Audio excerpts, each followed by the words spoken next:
ಅನೇಕರು ಇದರಲ್ಲಿ ಅದಕ್ಕೆ ಅರ್ಹತೆ ಇಲ್ಲ ಆದರೂ ಕೂಡ ಅಂಥವ್ರನ್ನ ಆಯ್ಕೆ ಮಾಡಿದ್ದಾರೆ. ಇದು ಹಿಂದೆ ಕೆ ಜೆ ಪಿ ಇತ್ತಲ್ಲ, ಕೆ ಜೆ ಪಿ ಪಾರ್ಟ್ 2 ಅದು ಯಾವುದೋ ಇವಂದು ಯಾವ ಹೀರೋದ ಅನ್ನೋದು ಯಾವ್ದು ಎಸ್ ಇಂದ K G F part 1 part 2 part 3 ಹಂಗೆ ಬಿ ಜೆ ಪಿ ಒಳಗೆ ಕೆ ಜೆ ಪಿ 1 ಯಡಿಯೂರಪ್ಪನ ಮುಗಿತು, ಕೆ ಜೆ ಪಿ 2 ವಿಜೇಂದ್ರ, ಇನ್ನು ಅವ್ರ ಮೊಮ್ಮಗಂದು ಕೆ ಜೆ ಪಿ 3. ಇಷ್ಟೊಂದೆಲ್ಲ ಸರ್ ನಿಮಗೆ ಯಾರು ಹೋಗಿದ್ರು, ಯಾರು ನಿಮ್ಮನ್ನು ವಿರೋಧ ಮಾಡಿ ನೋಡ್ರಿ ಅದು ಏನಾಗೋದೈತಿ ಇದಕ್ಕೆಲ್ಲದಕ್ಕೂ ಇದರ ಆಯುಷ್ಯ 2024 ಲೋಕಸಭೆ 28 ಸೀಟ್ ತರ್ತೀನಿ ಅಂತ ಹೇಳ್ಯಾರ.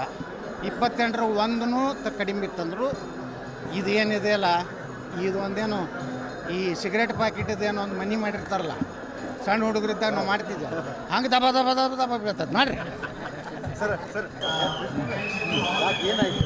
ಇಲ್ಲ ನಿರಾಶೆ ಅಂತಿಲ್ಲ, ಈಗೆಲ್ಲ ಏನಾಗೈತೆ ರಾಜಕೀಯ ಒಳಗೆ ಅಪುಟ್ರದ್ದು ಭಾಳ ಅವರೆಲ್ಲ ಹಲ್ಕ ಕೆಲಸ ಮಾಡ್ತಾರೆ.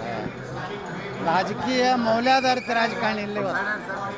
ಎಲ್ಲ ಕಳ್ಳರು ಲಫಂಗ್ರಿ ಹಚ್ಚಿ ಸೇರ್ತಾ ಇದ್ದಾರೆ. ಒಳ್ಳೆಯವ್ರಿಗೆ ಏನಾದ್ರು ಬ್ಲ್ಯಾಕ್ ಮೇಲ್ ಮಾಡೋವಂಥದ್ದು ಮಾಡ್ತಾರೆ. ಇಂಥದ್ರಿಂದ ರಾಜಕೀಯ ಒಳಗೆ ಇವತ್ತೇನು ನಾವೆಲ್ಲ ಒಂದು ದೇಶ ನಮ್ಮ ಜಿಲ್ಲೆ ಇವತ್ತು ನೋಡ್ರಿ, ಇವತ್ತೊಬ್ಬರು ನಮ್ಮ ಕೇಂದ್ರದ ಒಬ್ಬ ಹಿರಿಯ ಅಧಿಕಾರಿಗಳು ಬಂದಾರೆ, ಅಶೋಕ್ ದಳವಾಯಿ ಅವರು, ಭಾಳ ಹಿರಿಯ ಅಧಿಕಾರಿಗಳು, ನಮ್ಮ IAS ಅಧಿಕಾರಿಗಳು. ಅವ್ರು ಇನ್ನಾಗಿ ಹೇಳ್ತಾಯಿದ್ರು, ಏನು ಸರ್ ಬಿಜಾಪುರ ಎಷ್ಟು ಬದಲಾವಣೆ ಆಗಿದೆ, ಎಷ್ಟು ರೋಡ್ಗಳು ಚೆನ್ನಾಗಿ ಭಾಳ, ನನಗಂತೂ ಭಾಳ ಆಶ್ಚರ್ಯ ಆಗೈತೆ. ಈ ರೀತಿ ಒಂದು ಒಳ್ಳೆಯ ಕೆಲಸ ನಾವು ಮಾಡಿದ್ದರಿಂದ ಅದ್ರಾಗ ಆತ್ಮತೃಪ್ತಿ ಇದೆ.